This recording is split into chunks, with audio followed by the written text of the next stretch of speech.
Every year, without realizing it, millions of people follow the same invisible pattern. As daylight shrinks, screen time grows. As the sun disappears, the scrolling starts. Most people chalk it up to boredom or cold weather keeping them inside. But the real explanation goes much deeper, all the way down to the neurochemistry your brain inherited from 200,000 years of living under an open sky.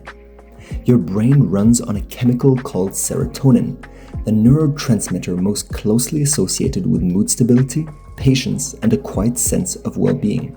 And its primary trigger isn't food, exercise, or social connection, though those all help. Its primary trigger is sunlight hitting the retina. When sunlight enters your eyes in the morning, it signals your brain to begin serotonin production and suppresses melatonin, keeping you alert, regulated, and emotionally stable.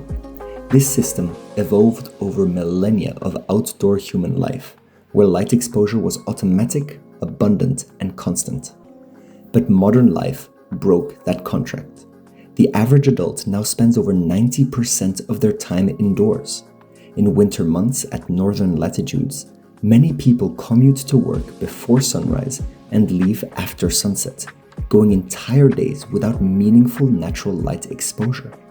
The brain's serotonin system, still expecting the sun, runs chronically underfueled.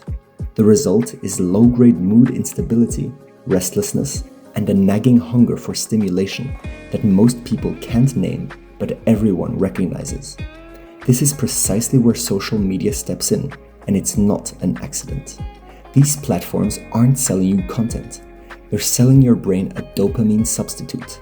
Every like, every comment, every unexpected notification triggers a small release of dopamine, the neurotransmitter of anticipation and reward. Unlike serotonin, which produces calm and stability, dopamine produces wanting. It's the neurological equivalent of reaching for something just out of grasp. It feels like engagement, but it leaves you emptier than before. Here's the critical connection. When serotonin levels are low, as they chronically are in sun-deprived, indoor living modern humans, the brain becomes significantly more sensitive to dopamine-seeking behavior. It goes looking for quick hits to compensate for the steady baseline it's not getting. Research in behavioral neuroscience describes this as a compensation loop. The less stable your baseline mood, the more aggressively your brain pursues short-term reward spikes. Social media is engineered to exploit exactly that loop. The platforms know with extraordinary precision how to keep a dopamine-hungry brain engaged, and a sun-deprived brain is the hungriest brain of them all. This plays out in measurable cultural patterns. Social media engagement data consistently spikes in winter months and in higher latitude regions where sunlight is most scarce.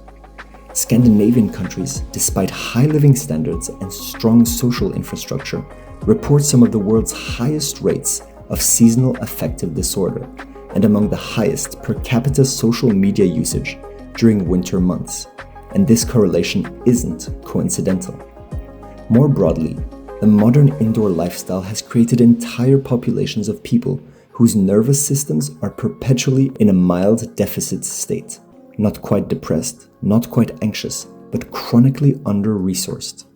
Just restless enough to pick up the phone. Just depleted enough to keep scrolling. Just disconnected enough from their own bodies that they can't identify what they're actually hungry for. That's not a personal failing. It's a biological system responding rationally to an irrational environment, and a technology industry sophisticated enough to monetize the gap. The solution the wellness industry will sell you is a screen time limit or a digital detox. And while those aren't useless, they're treating the symptom, not the root. The actual intervention is embarrassingly simple and almost entirely free. Just get outside in the morning. Get sunlight on your face before you open any app. Give your serotonin system what it was designed to run on, and watch how much less urgently your hand reaches for the phone. You were not built for the indoors. You were not built for gray skies and fluorescent lights and the permanent midnight of a screen-lit room. Your brain is still, at its core, The brain of someone who woke up under an open sky and is still looking for the sun. The platforms are counting on you never finding it. That was it. I hope you enjoyed this video, and please come back next week for the next one. See you!